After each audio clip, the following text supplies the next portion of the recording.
इतिहास में ही भविष्य के एक बहुत बड़े खतरे का इशारा छिपा है। चलिए देखते हैं कैसे। बात है साल 1877 की। ब्रिटिश भारत में एक ऐसी खौफनाक गर्मी पड़ी जिसने सब कुछ बदल दिया। और ये सिर्फ भारत की कहानी नहीं थी।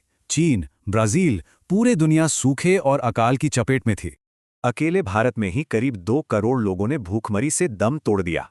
तो आखिर इसकी वजह क्या थी? कोई जंग या महामारी? नहीं, वजह कुछ और ही थी। इसका असली कारण था एक सुपर एल नीनियो, एक बहुत ही खतरनाक मौसमी बदलाव।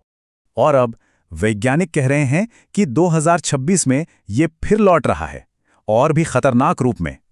तो ये एल नीनियो है क्या भला? सीधी भाषा में ये प्रशांत महासागर के पानी का बहुत ज्यादा गर्म हो जाना है। देखिए, आमतौर पर हवाएं गर्म पानी को एशिया की तरफ लाती हैं, जिससे मानसून आता है। पर एल नीनियो में ये हवाएं पलट जाती हैं।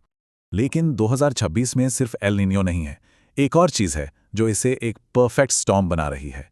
सबसे पहली बात, क्लाइमेट चेंज की वजह से हमारी धरती पहले ही 1.4 डिग्री ज्यादा गर्म हो चुकी है। और अब ये सुपर एल नीनियो इसमें करीब 1.5 डिग्री और जोड़ने वाला है, यानी कुल मिलाकर लगभग 3 डिग्री की बढ़ोतरी। ऐसा मानव इतिहास में पहले कभी नहीं देखा गया। और भारत पर इसका असर चौतरफा होगा। मॉनसून, खेती, गर्मी और हमारी इकोनॉमी, सब पर। मॉनसून सामान्य से काफी कम रहने का अनुमान है और हमारी आधी से ज्यादा खेती इसी पर निर्भर है। लेकिन ये सिर्फ आंकड़े नहीं हैं। इस गर्मी का असली बोझ वो लोग उठाते हैं जो सबसे ज्यादा मजबूर हैं। खतरा सिर्फ दिन की धूप नहीं है, रातें ज्यादा तेजी से गर्म हो रही हैं, जिससे शरीर को आराम ही नहीं मिलता।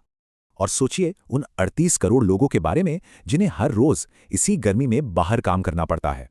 और सरकारी आंकड़े, वो तो असलियत से बहुत दूर हैं। मौत की वजह अक्सर हीटवेव नहीं, कुछ और लिख दी जाती है। तो सवाल यह है कि क्या इस भयानक गर्मी का कोई तोड़ है, कोई आसान सा उपाय? हाँ है, और एक उपाय तो ऐसा है जो तापमान को 12 डिग्री तक कम कर सकता है, सीधा 12 डिग्री। और वो उपाय है पेड़। लेकिन यहां भी जो दावे किए जाते हैं और जो हकीकत है, उसमें बड़ा फर्क है। तो हम क्या कर सकते हैं? सिस्टम बदलेगा तब बदलेगा, पर कुछ छोटे छोटे कदम हम सब उठा सकते हैं। क्योंकि सवाल यह है कि हम आने वाली पीढ़ी के लिए कैसी गर्मियां छोड़कर जा रहे हैं।